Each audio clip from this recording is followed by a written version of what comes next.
क्या आपको लग रहा है कि जब झारखंड में बीजेपी का सरकार गिरा होगा तो नीतीश कुमार से ज़्यादा खुश कौन हुआ होगा? कहीं ना कहीं बंगाल के माध्यम से नीतीश कुमार जी भारतीय जनता पार्टी को बड़ा झटका। बाबा एक अंतिम सवाल, सीधे तौर पे नीतीश कुमार न तो तेजस्वी यादव पर हमला कर सकते हैं, उस स्थिति में है, न वो भारतीय जनता पार्टी के साथ पंगा ले सकते हैं। बिल्कुल, क्योंकि दोनों ही साइड में वो कहीं ना कहीं बहुत टाइट पोजीशन में है। ये भी कहा जाता है कि अगर बंगाल चुनाव में जाते हैं नीतीश कुमार तो हो सकता है प्रशांत किशोर से मुलाकात हो, लेकिन दरअसल वो मिलने कहीं और गए थे जी। उनके मिलने का मकसद था कि वो गृह मंत्री से गृह मंत्री की शिकायत करने गए थे। आपका खोटा सिक्का आपके साथ चले ना चले, लेकिन किसी और के साथ उपयोगी हो जा रहा है। क्या आपको लग रहा है कि जब झारखंड में बीजेपी का सरकार गिरा होगा तो नीतीश कुमार से ज्यादा?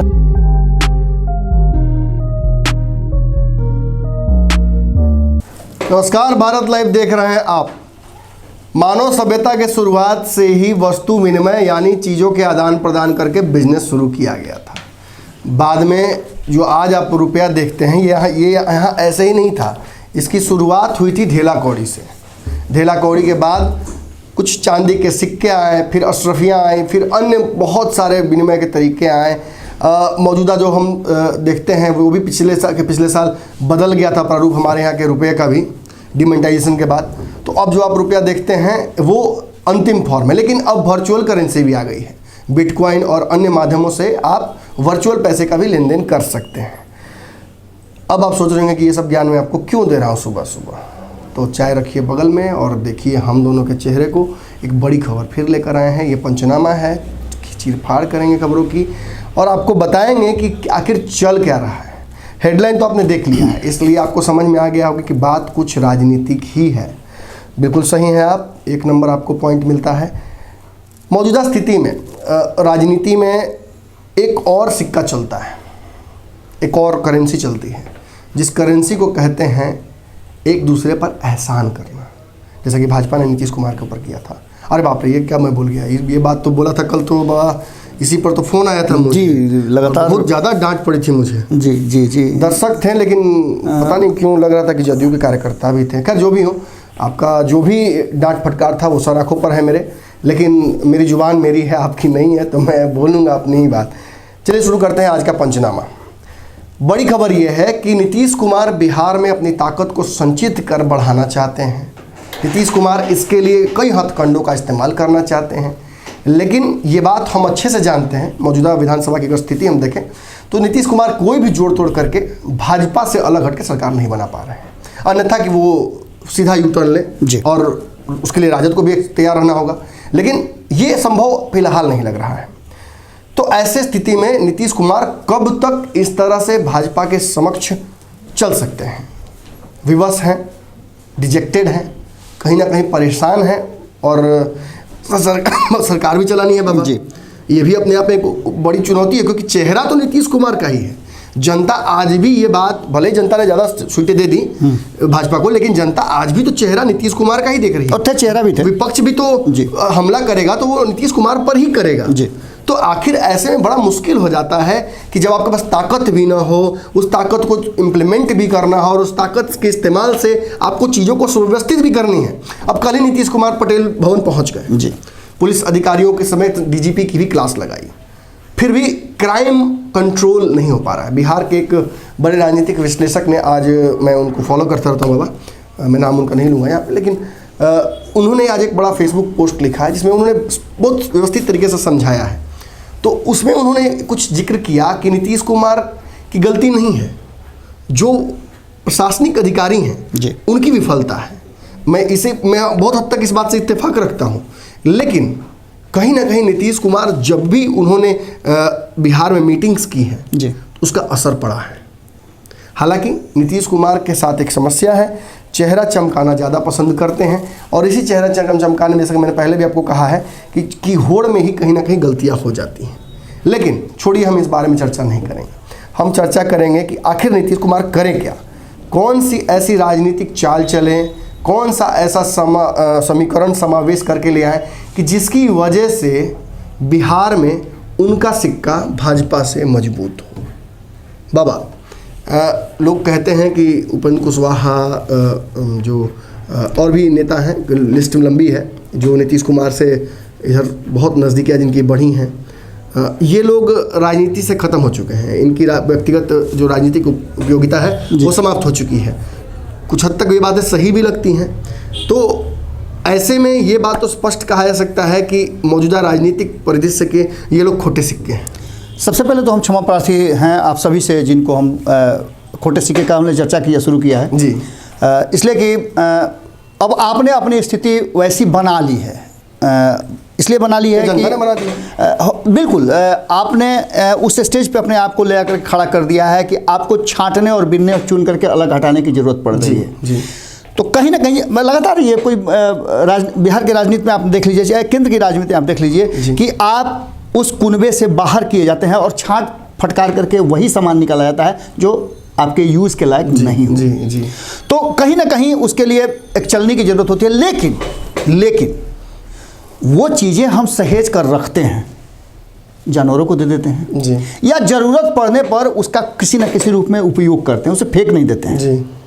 आज उन चीज़ों को गैदर करके नीतीश कुमार कहीं ना कहीं ये बातें बताने का प्रयास कर रहे हैं कि जैसा कि अभी नमन जी ने बताया कि खोटे सिक्के भी चलते हैं। और रहा सवाल नीतीश कुमार के कार्यशैली पर, तो निश्चित रूप से नीतीश कुमार जब 2005 में आए थे नमन जी, तो उस समय के नीतीश कुमार और आज के नीतीश कुमार में अगर बातें की जाएँ तो मैंने इससे पहले खबर किया था जिसमें अचानक से 2 उप मुख्यमंत्रियों को, जिसे भारतीय जनता पार्टी ने बड़ा पावर दिया है और कहां से उठा करके रखा है इससे इस पर हम चर्चा नहीं करेंगे, लेकिन दोनों को दिल्ली तलब किया गया और दिल्ली तलब किया गया तो भाया मीडिया बातें रखी गई। आप समझिए इस बात को, बड़ी बारीक बात है ये।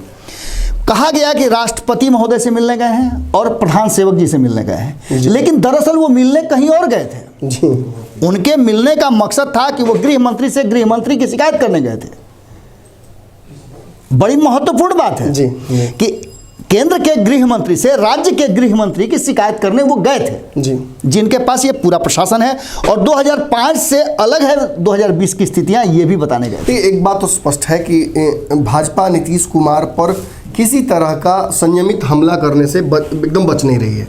वो मौका मिल रहा है तो चौका मार रही है, चाहे भाजपा के छोटे नेता हो या बड़े नेता हो।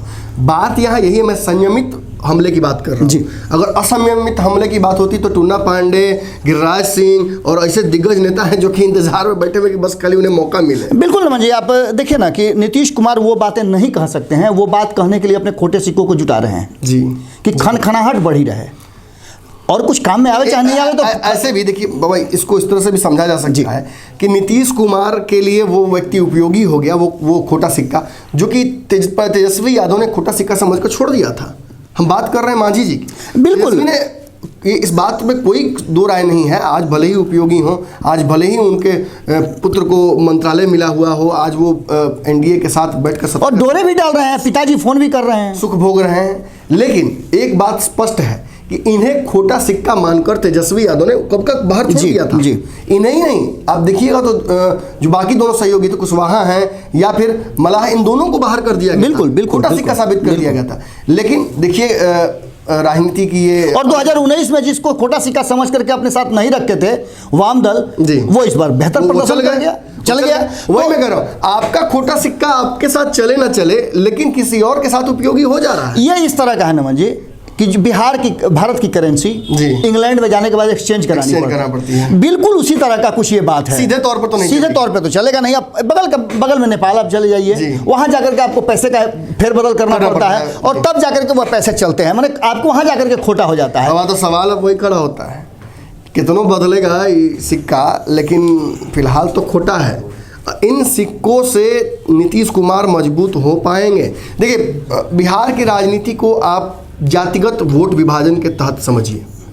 अगर राजद के पास एक बड़ा हिस्सा है, अगर MY समीकरण जो हम कहते हैं 14% अगर हम सेफली कहें, दोनों तरफ है, इस वोट प्रतिशत को नेगेट करने के लिए, इतना बड़ा जो वोट बैंक है इसको नेगेट करने के लिए सभी को अपने चिल्लड़ जो फुटे सिक्के हैं सब जोड़ना पड़ेगा।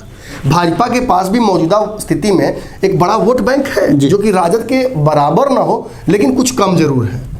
तो उस हिसाब से अगर जोड़ घटाव आप करते हैं तो नीतीश कुमार के वोट बैंक में, तो मैंने सबसे पहले समझा दिया था आपको कि लव कुश अगर जुड़ते हैं तो एक बड़ा वोट परसेंटेज आसपास का भी है, वो भी खिसक कर आता है।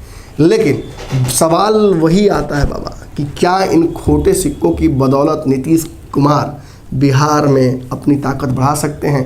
क्या बिहार के इस बिजनेस में वो अपनी खनक ला सकते हैं? नमन जी, आपने कहा था कि नीतीश कुमार के नाम में नीति है, और नीतीश कुमार यूं ही कोई एक्शन रिएक्शन नहीं करते। बिल्कुल। उनके हर एक्शन के पीछे कोई ना कोई सोची समझी रणनीति होती है। और एक चीज़ आप समझिए कि नीतीश कुमार जी को सत्ता में बने रहते हुए कोई डिसीजन लेना है, क्योंकि जैसे सत्ता उनके हाथ से बड़ी बात निकलेगी। देखिए, आपने एक बात की, मुझे अभी जस्ट ये बात समझ में आई। आपने कहा कि गृह विभाग वाली बात जो आपने की, जी। देखिए उधर आपने कहा कंप्लेन होने गया है और इधर इन्होंने डंका बजा दिया, इन्होंने पटेल भवन में देखिए ना, वही रिएक्शन की बात वही मैं बता रहा था कि अब देखिए सीधे तौर पे नीतीश कुमार न तो तेजस्वी यादव पर हमला कर सकते हैं, उस स्थिति में है, न वो भारतीय जनता पार्टी के साथ पंगा ले सकते हैं। बिल्कुल, क्योंकि दोनों ही साइड में वो कहीं ना कहीं बहुत टाइट पोजीशन में है।